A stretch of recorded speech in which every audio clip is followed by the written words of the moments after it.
अस्सलाम वालेकुम। कुछ दिनों पहले मैंने एक पोस्ट लगाई थी फ़ेसबुक के ऊपर, जिसमें मैंने ये लिखा था कि क्या मर्द और औरत बराबर हैं कानून की नज़र में पाकिस्तान के अंदर। तो मुख्तलिफ़ लोगों ने मुख्तलिफ़ जवाब दिए, कमेंट्स दिए, रिप्लाईज़ किए फ़ेसबुक के ऊपर। तो मैंने सोचा आज मैं रिप्लाई करूँ। कईयों ने लिखा कि जी औरत ऊपर है कानून से, कईयों ने लिखा जी मर्द ऊपर है, बराबर नहीं है, वगैरह वगैरह। जनाब, इसका जवाब ये है कि मर्द और औरत दुनिया के तमाम कवानीन में बराबर हैं, इसमें कोई शक नहीं। चाहे वो आपका मज़हब हो या किसी का भी मज़हब हो, तमाम लोग बराबर हैं। और जब कानून की बात की जाए, अखलाक की बात की जाए और दीगर facilities and rights and duties की बात की जाए, तब भी वो बराबर हैं। लेकिन अगर आप पाकिस्तानी कानून की बात करें तो यहाँ पर फ़ीमेल्स को, ख़वातीन को कुछ सहूलियात कानून ने दी हैं, लेकिन उसका मतलब ये नहीं कि वो कानून में मर्द से ऊपर हैं। क्योंकि बात याद रखिएगा कि जब आपका लॉ बनाया जाता है ना, कानून साजी की जाती है, पार्लियामेंट से लॉज बनते हैं, तो उसके अंदर कल्चरल इम्पैक्ट जो होता है बहुत मायने रखता है कि आपका कल्चर कैसा है, सोशल एस्पेक्ट्स क्या हैं, माशरे के अंदर रवायात क्या हैं। जैसे कि हमारे माशरे के अंदर रवायत है कि एक बापर्दा खातून को हम ज़्यादा इज़्ज़त देते हैं, उसको कोशिश करते हैं वो घर से निकलने की भी उसे ज़रूरत ना रहे, उसके काम वैसे ही हो जाएं। घर का भाई, बाप, खामंद कभी कोशिश नहीं करेगा कि उसकी बीवी खामखा उसके होते हुए काम करने जाए या कमा के लाए। इसी तरीके से उसे छोटी छोटी चीज़ों के लिए भी कोशिश आदमी करता है कि वो सहूलत रहे। इसी तरीके से वर्क प्लेसेस पे भी कोशिश की जाती है कि ख़वातीन को वो जॉब्स दी जाएँ, ऐसा माहौल दिया जाए जो उनके लिए ईजी हो, बापर्दा हो।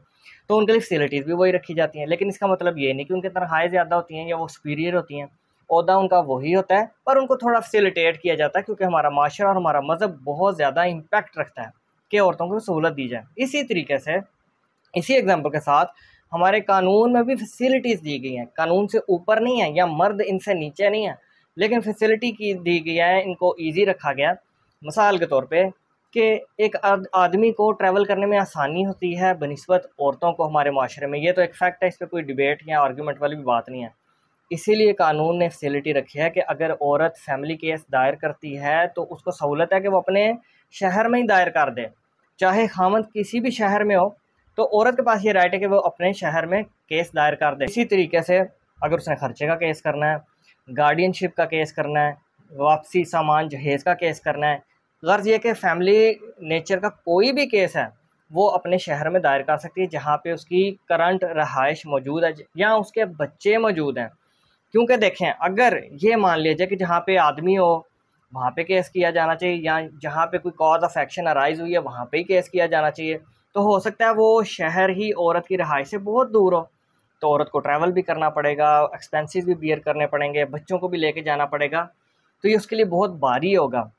आदमी को भी बर्दाश्त करना पड़ता है, आदमी के लिए भी तकलीफ देह है ट्रैवल करके जाना, लेकिन कानून ये कहता है, माशरा ये कहता है, मज़हब ये कहता है कि आदमी इन चीज़ों को औरत की निस्बत आसानी से बर्दाश्त कर सकता है। ये नहीं मैं कहूँगा कि उसके लिए बहुत ही आसान है, उसके लिए भी बाहर है कोर्ट के मामलात को देखना, अपना काम छोड़ के जाना, लेकिन औरत की निस्बत उसके जेंडर को अगर देखा जाए तो आसान है। औरत एक बस में धक्के खाती हुई कोर्ट में पहुंचेगी, और उसी बस से अगर आदमी गुजरता है इस प्रोसेस से, बस से जाता है ट्रैवल करके, तो आप बखूबी अंदाज़ा लगा सकते हैं कौन आसानी से जाएगा। बच्चों के लिए भी देखा गया, कोर्ट ने आसानी पैदा की है कि बच्चे क्या ट्रैवल करके दूसरे शहर में जाएं।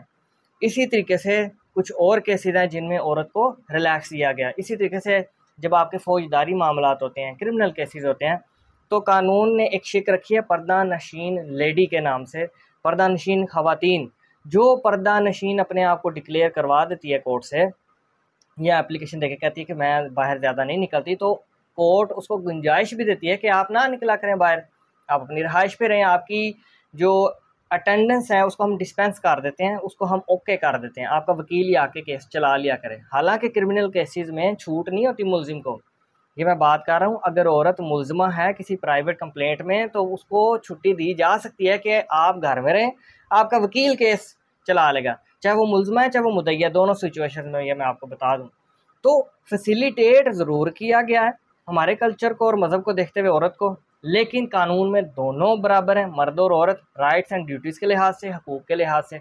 एक और लास्ट एग्जांपल आपको दे दूं, बेल लेने के लिए भी, ज़मानत के मामलात में भी औरत को फैसिलिटी दी गई है कि अगर वो औरत है या स्पेशल सर्कमस्टांसिस से गुजर रही है, जैसे कि बच्चे की पैदाइश या उसके कुछ छोटे छोटे बच्चे हैं, तो उसकी बेल प्रायोरिटी पे ले ली जाती है। लेकिन बेल लेने का मतलब ये नहीं कि वो बरी होगी, सज़ा उसको फिर भी होगी। अगर उसके ख़िलाफ़ कोई जुर्म साबित किया जा चुका है, कल को सज़ा हो जाएगी, लेकिन ज़मानत के लिए मामलात उसके लिए नरमी की जाती है। इसी तरीके से औरत को हथकड़ी नहीं लगाई जाती। आदमियों को हथकड़ी लगाते हैं, औरतों को नहीं लगाते, बच्चों को भी नहीं लगाते कि भाई बच्चे के साथ नरमी की जाए, सर्कमस्टांसिस उसके ऐसे हैं, उसने किधर भाग के जाना है। इसी तरीके से औरत, और ये हकीकत भी है, मैंने आज तक अपने पूरे कैरियर में 10 साल के कैरियर में किसी औरत को कोर्ट से भागते हुए नहीं देखा, क्योंकि पॉसिबल नहीं ना है। आदमी ताकतवर होता है, भाग सकता है प्लानिंग करके, सारे मामलात करके। मेरे सामने कई दफ़ा आदमी भागने की कोशिश की अब, और पुलिस वालों ने फिर उनको पकड़ लिया, कुछ भाग भी गए। लेकिन औरतों के लिए ज़रा मुश्किल होता है, तो उनको हैंड कफ वगैरह भी नहीं लगाई जाती। तो ये थोड़ी सी फैसिलिटीज़ हैं जो कानून ने दी हैं, लेकिन फिर भी कानून की नज़र में दोनों बराबर हैं, हकूक़ और राइट्स में। Thank you very much.